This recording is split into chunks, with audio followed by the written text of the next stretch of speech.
Retrouvez l'émission du Keren Hayesod au cœur d'Israël, présentée par Michal Nahmat. Bonjour à tous et à toutes, Shana Tova, et je suis Michal Nahmat, la déléguée du Sud du Keren Hayesod. Vous êtes sur l'émission du Keren Hayesod au cœur d'Israël, ici à la radio juive de Marseille. Et je suis très contente de recevoir chez nous et aujourd'hui Monsieur Rafi Izbitsky, et qui est un guide en Israël, qui est venu pour faire des conférences avec l'Organisation sioniste mondiale ici dans le sud de la France, et qui nous a donné l'honneur de le recevoir ici chez nous et dans notre émission. Alors je vais d'abord laisser Rafi se présenter et nous raconter un peu qui vous êtes, et après on va parler un peu sur nos actions du Keren Hayesod comme d'habitude. Voilà, donc bonjour chers auditeurs, je m'appelle Rafi Raphaël Izbitsky. En Europe on m'appelait Izbiki parce que le CK c'est un nom polonais un peu compliqué à prononcer, c'est comme ça. J'ai grandi à Genève, je suis né à Bâle en fait. Mon jardin d'enfant je l'ai fait à New York, mais j'ai grandi à Genève depuis l'âge de 5 ans. J'étais à l'Yeshiva Etzraïm de Montreux chez le Rav Moshe Bochko, Zichrono Livracha. Et en 1981, le bac en poche, je suis arrivé en Israël. J'ai fait 1 an et demi de Yeshiva à Maladumim. Je me suis engagé dans l'armée dans Givati, première promotion. J'ai été blessé au pied. Ensuite, je suis sorti en cours d'officier dans l'éducation pour un programme de réinsertion de délinquants qu'on appelle Naré Rafoul. Et ensuite, j'ai servi en réserve pendant 25 ans comme officier de réserve au porte-parole de l'armée en langue française, allemande, anglaise et hébreu. Voilà, ça c'est pour le militaire. Pour le civil, je suis papa de 4 merveilleux enfants, 3 filles et un garçon. Mon fils ayant fait la guerre après le 7 octobre et de nombreuses périodes de réserve. Je suis guide dans le civil, comme l'a souligné Michal. J'ai étudié études d'Israël. Dernièrement, j'ai fini maîtrise en philosophie juive. J'ai enseigné études d'Israël pendant 15 ans dans les écoles. Et j'ai dirigé la première Mechina pré-militaire, préparation pré-militaire, donc un programme d'Alia pour intégrer les jeunes francophones dans l'armée israélienne. Et j'en ai intégré 30, dont un lieutenant-colonel, le lieutenant-colonel Yoshua Kortia, qui était lieutenant-colonel de bataillon de l'infanterie. Je suis arrivé à Marseille pour faire une série de conférences sur les kibbutzim du Sud, ayant servi plus de 400 jours dans ces kibbutzim, dans un bataillon qui s'appelle Avshalom, et dont le but était de protéger ces kibbutzim qui ont été dévastés après le 7 octobre. Et j'étais officier de communication et de recrutement dans ce bataillon Avshalom qui opère pour la brigade de Gaza. Merci Rafi pour nous raconter ton parcours, et très impressionnant et très sioniste. Et tu as parlé un peu de ce que tu as fait pendant 400 jours et dans les kibbutzim, que tu étais autant que réserviste. Est-ce que, et autant que guide, peut-être tu peux nous raconter un peu qu'est-ce qui était dans ces kibbutzim, la situation avant le 7 octobre, comment c'était? Est-ce que tu sais nous dire la vie dans le kibbutz avant le 7 octobre? D'accord, alors je vais répondre à cette question. D'abord, j'aimerais remercier le Keren Hayesod, que j'affectionne particulièrement. J'ai guidé beaucoup de missions de toutes les institutions nationales. Le Keren Hayesod, bien entendu, le Keren Kayemet, l'Agence juive et l'Organisation sioniste mondiale, pour laquelle je suis venu maintenant. Mais le Keren Hayesod, je l'affectionne particulièrement. Et je vous encourage à faire des dons et à les encourager. Je pense que c'est quelque chose d'important. Au niveau des kibbutzim avant le 7 octobre. Alors, le kibbutzim avant le 7 octobre, il faut comprendre quelque chose. Et je l'ai dit lors de mes conférences, et je pense que c'est important, avait une vie saine. Je vais vous dire même plus que ça. Malgré le fait qu'il faut comprendre, et c'est important, que dans le sud d'Israël, il y a toujours eu, en fait, des dangers. Ce n'est pas que les roquettes se sont arrêtées. Un gamin qui a grandi à Sderot, ce n'est pas un gamin qui a grandi à Tel Aviv ou à Jérusalem. On en est bien conscient. Preuve en est que lorsqu'ils ont été évacués, et qu'ils étaient dans des hôtels de Jérusalem, et qu'ils étaient avec des employés de Jérusalem, quand il y avait les sirènes, parce qu'il y avait peur qu'il y ait des roquettes, etc., les enfants de Jérusalem paralysés, qui ne connaissaient pas cela, couraient directement dans les abris, pendant que ceux de Sderot mangeaient encore le dessert, parce qu'ils comptaient 3 minutes, et que 3 minutes ou 7 minutes, c'est énorme pour eux, puisqu'ils ont 30 secondes ou 45 pour s'abriter. Donc c'est une situation qui est différente. Et malgré cela, il y a énormément de gens de Tel Aviv, de Petah Tikva, de Jérusalem et d'autres endroits, bravant les dangers, qui se sont installés dans ces kibbutzim pour une qualité de vie meilleure, puisqu'on éduque un enfant différemment dans la campagne et en nature qu'on le éduque en ville. Donc, la situation, pour répondre à votre question, avant le 7 octobre, si vous demandez à un habitant du kibbutz, elle était excellente. D'accord? Après, chacun pensera ce qu'il veut. Moi, j'ai servi là-bas pendant 9 mois et j'ai découvert une région magnifique. Malheureusement, et c'est ça l'objet de ma tournée également, ce qui s'est passé le 7 octobre est une tragédie terrible, puisqu'à part le fait qu'il y a eu également des soldats qui ont été tués, ce qui est toujours une tragédie, il y a des civils qui étaient tranquillement chez eux, qui ont été tués alors qu'ils étaient dans leur lit, des filles qui ont été violées parce que la seule faute qu'elles ont faite, c'était de vouloir faire une fête et de vouloir faire la fête. C'est des jeunes normaux qui font une fête quand il y a une fête qui est organisée. Et tout le reste, on sait ce qui s'est passé le 7 octobre et la situation dans les kibbutzim aujourd'hui est tout à fait différente de celle qu'elle était avant le 7 octobre. Alors, est-ce que tu peux nous raconter ce que tu as vu pendant ces 400 jours que tu étais dans la région? Quelle est la situation depuis le 7 octobre dans ces kibbutzim? D'accord. Alors, le 7 janvier 2024, le général Yossi Bechar, qui était responsable à l'époque du commandement sud, puisqu'on a le chef d'état-major, le général du commandement nord, centre, sud et de la défense passive. Il était anciennement général du commandement sud et qui habite dans le kibbutz de Be'eri, qui a été très touché durant le 7 octobre et les jours d'après, les jours suivants, a décidé d'assurer une protection supplémentaire au kibbutz, en hébreu kibbutzim au pluriel, comprenant que les kitot konenut, les systèmes d'urgence, les équipes d'urgence n'étaient pas suffisantes. Et alors il a créé 2 brigades, une dans le nord de la bande, du pourtour de la bande de Gaza qui s'appelle Avshalom, au nom d'un monsieur qui s'appelle Avshalom Chaviv Feingold, qui est un ancien du Lechi et du Hetzel.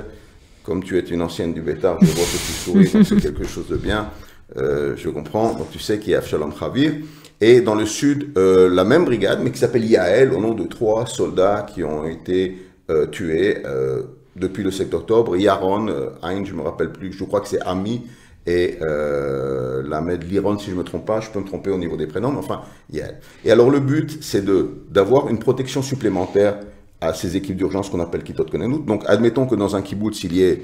Qui sont des civils, juste pour dire, les Kitot Konenut, c'est pas l'armée. Alors, ça c'est une très bonne question. Jusqu'au 7 octobre, ce n'était pas l'armée. Aujourd'hui, ils font de la réserve, des milouim, donc ils sont payés par Tzahal pour faire ce job-là. Okay. Mais selon le kibbutz, à Mefalsim, c'est tous des commandos, des anciens soldats des commandos, donc ils font sans arrêt des périodes de réserve.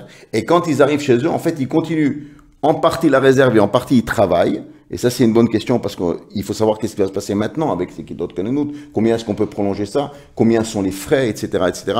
Et donc, c'est aujourd'hui également dans le cadre de l'armée, mais dans le cadre du kibbutz où ils vivent.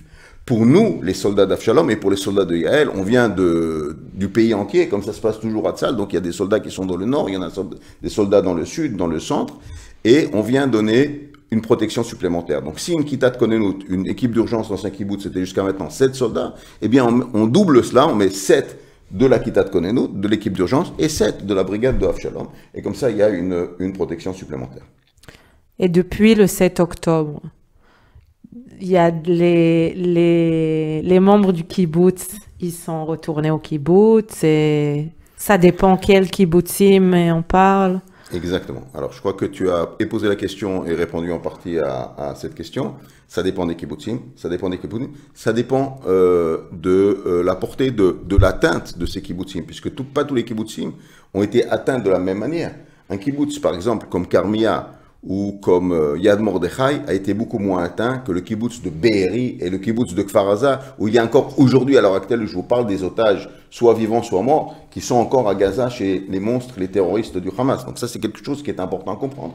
C'est pas, on dit en hébreu, din Be'eri, lokemo din Karmia. Ça veut dire le verdict de Karmia n'est pas comme le verdict de Be'eri. Maintenant, selon la catastrophe qui s'est passée dans le kibbutz, les membres du kibbutz sont plus ou moins marqués. Et un kibbutz comme Nachalos, par exemple, c'est désert, totalement désert. C'est un kibbutz fantôme où il n'y a même pas l'équipe d'urgence. Ça veut dire qu'il y a un Rav Shatz, le responsable de la sécurité, et les seuls soldats qui sont là-bas, c'est le soldat de notre unité, donc l'unité Avshalom. D'accord ? Après, vous prenez un kibbutz comme Gevi, où j'étais dans ma première fonction à Avshalom, le Mefaket, donc le responsable, l'officier, puisque je suis commandant de réserve, donc major, on appelle ça dans l'armée, en France on appelle ça commandant, en hébreu on appelle ça Rav Seren, et c'était moi le responsable. C'est un kibbutz qui a pratiquement pas été touché, et donc le kibbutz a recommencé à vivre tout à fait normalement. Les opinions par rapport à ce qui est politique, etc., ont un peu changé, évolué dans ces kibbutzim, mais ça c'est quelque chose qui est tout à fait différent. Merci. Est-ce que tu as à nous raconter une rencontre peut-être que tu as eue avec un membre d'un kibbutz, c'est quelque chose qui t'a marqué, quelque chose qui s'est passé pendant ces 400 jours que tu as passé dans ces kibbutzim? Oui, je vais te raconter, Michal, un événement très émouvant. J'en ai encore la chair de poule quand j'en parle.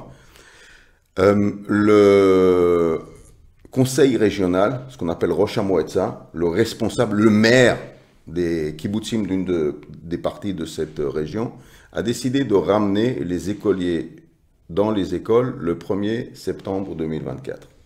Les enfants, c'est la prunelle de nos yeux, c'est ce qu'on a de plus cher, et les parents étaient hésitants. 2 mois plus tard, il y a des élections. Donc c'est un risque qu'a pris ce Rosh Moetza, ce conseil régional, parce qu'il peut tomber, et lui, il est politicien professionnel, c'est son gagne-pain. Et les parents ont dit, ouais, on n'est peut-être pas tellement pour, peut-être pas tellement contre, et lui, il a dit, c'est moi qui décide. Il a tapé du poing sur la table, et il les a fait ramener au kibbutz. Et les parents sont aujourd'hui contents, il a été réélu. Et donc le 1er septembre, on nous a amené des officiers, donc moi et un autre officier qui s'appelle Moshe. On travaille, donc moi j'étais officier à ce moment-là de communication, j'étais au QG, j'étais pas censé. On a tout de suite mis notre gilet pare-balles, on est arrivé et on a vu plein de petits gamins qui nous disaient bonjour comme ça. Et c'était très, très émouvant, on avait presque les larmes aux yeux, de se dire que finalement, on est des réservistes qui avons un certain âge.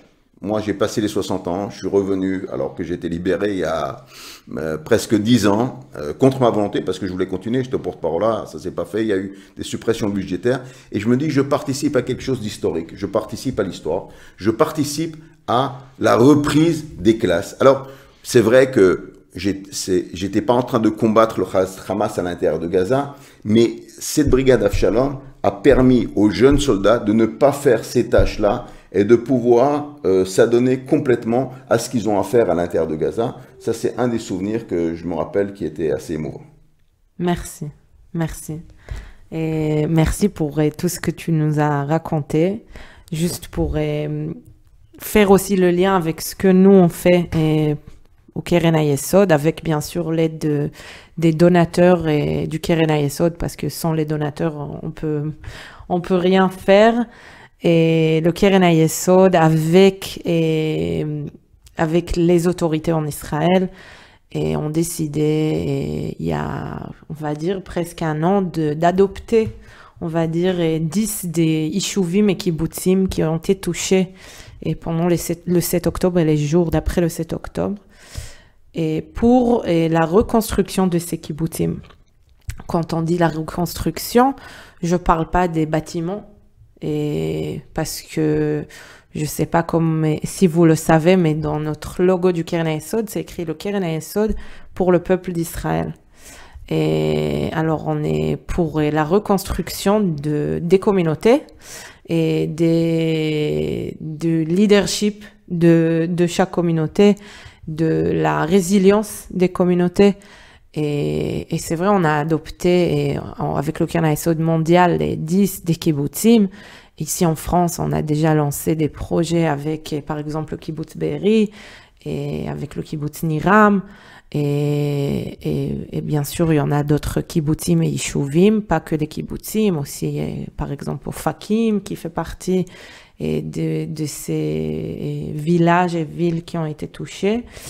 Et je veux te poser la question, Rafi, est-ce que, et de ton point de vue, que toi tu étais là-bas, moi par exemple le 7 octobre j'étais en Israël, mais j'ai grandi à Beth Shemesh, alors vers Jérusalem, et après je suis venue en mission en France, et toi j'étais pas vraiment dans les kibbutzim, et pendant longtemps, juste pour aller visiter et voir ce qui s'est passé, mais toi qui as passé un moment là-bas, et est-ce qu'il y a des besoins en particulier que tu as vus chez les gens, et tu as parlé avant des enfants que tu as rencontrés, et chez les familles, et est-ce que tu as vu quelque chose que tu te dis, voilà, c'est pour ça qu'on est là pour leur aider et dans cette période si difficile? Alors la question est excellente, l'occasion pour moi de remercier le Keren Hayesod, et cette fois-ci je le fais en tant que soldat de la brigade Avshalom. On a eu des alertes aux missiles, et comme il y a des abris du Keren Hayesod un peu partout, moi je faisais à l'époque un jogging chaque jour, et oui, il fallait rester en forme un petit peu, et donc au milieu il y a eu une alerte à la bombe, et j'ai pu m'abriter, c'était marqué en gros Keren Hayesod, comme ça que j'ai compris que c'était un abri qui a été donné grâce aux soins et aux dons des donateurs, des généreux donateurs du Keren Hayesod, et je les remercie infiniment. Alors, au niveau des besoins des gens du kibbutz, je vais dire, notre soutien est tout d'abord un soutien moral. D'accord? Moi, pendant 126 jours, malheureusement, on m'a pas repris au porte-parole de l'armée, et même en tant qu'officier, j'ai fait 126 jours où j'ai assuré la protection dans les écoles à Jérusalem avant de descendre dans les kibbutzim du Sud. Vous allez me dire, oui, mais enfin, voilà, on a un soldat avec une grande arme, on appelle ça le balai, le mataté en hébreu, tellement il est long, c'est le M16 long, et on est là à escorter des écoliers. Eh ben oui, il y avait une panique générale parce que personne a prévu le 7 octobre, personne s'est imaginé qu'il y aura le 7 octobre. Juste pour vous dire, je l'ai dit dans mes conférences, pour moi qui suis guide et également guidé en Pologne, guidé à Onova ou à Sderot, un site où il y a eu un tel désastre, alors que en même instant où je guide des touristes, il y a des soldats qui risquent leur vie à chaque moment à Gaza, je l'ai expliqué, c'est à peu près comme guider à Auschwitz en 1944, en 1945, la guerre n'est pas finie et elle continue. Donc il y a le côté psychologique. Et puis il y a le côté surtout, et je pense que ça c'est un problème, les membres du kibbutz, en tout cas au début, n'ont plus confiance en l'armée. Et il a fallu restaurer la confiance entre l'armée et les citoyens. Donc je pense que plus que des besoins physiques, il y a des besoins moraux, il y a des soins, même payer des soins psychologiques. On aura besoin d'une armée de psychologues à la fin de cette guerre. Vous comprenez que mon fils, qui n'a que 23 ans, a un ami qui n'a plus de jambes, a perdu son lieutenant, a perdu d'autres amis. Je ne sais pas, quand on prend tout le globe, sauf dans des pays qui sont en guerre en permanence ou dans certains pays reculés d'Afrique, combien d'enfants, de jeunes, parce qu'ils sont plus enfants, et ils ont laissé leur enfance loin derrière, ont vécu des choses comme ça.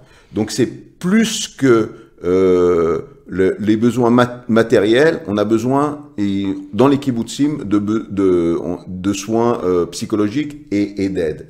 Et j'aimerais dire à cet égard-là, que si l'armée était malheureusement pas trop présente le 7 octobre et qu'il y a eu des problèmes, la solidarité qu'il y a dans le peuple juif, de manière générale, que ce soit en Israël et en dehors des frontières, mais également des gens qui viennent apporter des repas chauds, etc. Le nombre de miloïmnikim qui me disent, de réservistes qui me disent, j'ai déjà pris 5-6 kilos tellement j'ai chaque Shabbat encore un couscous, encore un gâteau, encore, etc., etc. Des volontaires, j'étais accompagné mon papa à l'hôpital à Sharet Sadek il n'y a pas longtemps, je sais pas, 80% sont là-bas de volontaires. C'est le peuple qui donne le plus de volontaires au monde, et ça c'est quelque chose de merveilleux. C'est tout à fait merveilleux. Merci. Et tu as touché et tu as dit quelque chose sur les blessures psychologiques.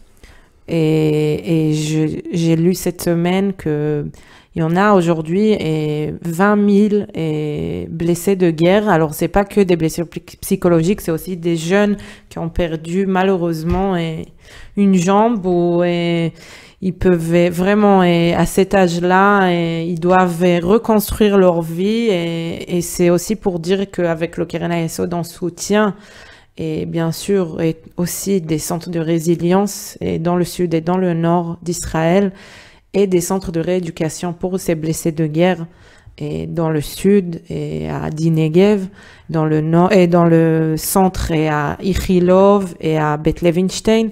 Et c'est vraiment, c'est ce que tu as dit, c'est pour, je voulais te poser une question si tu as un message d'espoir pour l'avenir, mais je pense aussi que tu as déjà répondu à ça, de dire que notre peuple, c'est un peuple qui est merveilleux, qui aide et qui est là pour aider les autres. Et alors je pense que on a beaucoup de gens qui ont été touchés par cette guerre, pas que par le 7 octobre, par cette guerre, la guerre dans le nord, et bien sûr la guerre qu'on avait avec l'Iran dans le centre, et des jeunes et que maintenant ils vont devoir faire des soins psychologiques, mais ce peuple qui est là pour aider et les autres, c'est quelque chose qu'on voit pas et chez des autres peuples, je sais pas. Mais si tu as encore quelque chose à dire. J'ai un message d'espoir à donner. Oui. J'ai deux choses à dire. En 48 heures, j'ai perdu 4 enfants d'amis ou de proches. J'ai perdu le fils de mon ami Marc Mordechai Abitbol, Eliav Abitbol. Marc Mordechai était avec moi à l'école. Il était en terminale chez le Rav Moshe Bochko à Montreux quand moi j'étais en seconde. Il y a le témoin au mariage de ma fille, El Maliah, qui est tombé. Il y a le rabbin, pas Rosenberg, celui qui était avec Eliav, qui était témoin au mariage de ma nièce, et un soldat sans famille, un Chayal Boded, qui habite à 2 pas de chez moi, en 48 heures. L'humilité, la modestie des parents qui la retenue, le message d'espoir et d'amour qu'il donne, c'est absolument incroyable. Vous allez dans un enterrement d'un membre du Hamas ou même d'un Gazaoui et vous entendez 10 fois Itbah El Yahoud, tue du juif. Pas un mot de cela dans nos enterrements, et des gens qui nous donnent des messages de vie. Ils disent, on aimerait continuer l'œuvre que Eliav a fait. Il a donné un rein, il était dans l'éducation, il avait une famille de 4 enfants, mais il en a adopté encore 8 pour que ses enfants aient une famille adoptive, des enfants qui n'avaient pas de famille, qui étaient orphelins ou dont les parents ne pouvaient pas s'en occuper. Et puis, le peuple juif a vécu des épreuves, beaucoup d'épreuves. On a vécu la Shoah. Moi, personnellement, j'ai 6 frères de mon arrière-grand-père qui ont été brûlés vivants dans le Komodi de Belgetz, où sur 1 million de juifs, il n'y a que 3 qui sont sortis vivants. Et on s'en est sortis. Il est clair que pour les gens qui ont passé la Shoah, y compris les membres de ma famille, s'il y avait eu un État d'Israël et une armée, les choses auraient été différentes. Alors on peut dire, même si tout le monde le dit, Am Israël Chai. Le peuple juif vit, on aime la vie, on ne cultive pas la mort, on n'aime pas la mort, on n'aime pas combattre, on n'aime pas le combat. Mon fils aujourd'hui, il est aux États-Unis parce qu'il a décidé de travailler un peu. Son rêve, c'est de faire une excursion en Amérique du Sud. Peut-être que toi, tu l'as fait en Thaïlande, je sais pas. Je l'ai fait. De mon temps, c'était pas comme ça. Les jeunes, en Israël, comme partout, ils veulent vivre. Oui. C'est des jeunes normaux. Ils sont appelés à faire cela parce que l'armée d'Israël protège le peuple juif tout entier. Si un juif aujourd'hui peut se dresser la tête haute quelque part dans le monde, c'est certainement grâce aux soldats de Tzahal. Et donc ça, c'est le message d'espoir. Il faut que nous soyons unis. Parfois, nous avons des dissensions. Nous sommes finalement le peuple juif, une goutte d'eau dans la mer. Nous sommes que 12 millions. Pensez, on a 1,5 milliard de musulmans, 1 milliard de chrétiens, 1,5 milliard d'hindous. Moi, je les aime tous, je les guide tous. Donc, j'ai pas de problème avec ça. Mais le message est, soyons unis, soyons forts. Nous avons bravé des épreuves, nous en braverons encore, mais notre unité et notre spécificité du peuple juif, Manitou disait, le rabbin Manitou à la Vachalom disait, le judaïsme, c'est ce qu'on appelle en anglais way of life, une façon de vivre. Une façon de vivre, chacun la sienne. Et ça, c'est la beauté. Ça, c'est le message d'espoir que je donne aujourd'hui. Merci beaucoup pour ce message. Merci pour que tu es venu nous voir et nous parler aujourd'hui. Et je te souhaite et je vous souhaite et tous les auditeurs de notre émission du Keren HaYesod et une Shana Tova et une Shana une année et de paix et de joie et que en espérant que tous nos chayalim, nos soldats rentrent chez eux et sains et saufs et que nos chatoufim, nos otages qui sont toujours 48 otages toujours à Gaza et vont rentrer chez eux à la maison. Amen. Et merci beaucoup. Merci à la radio JM de Marseille. Bon succès à la radio, bon succès au peuple juif et au Keren HaYesod. Merci à vous. Merci.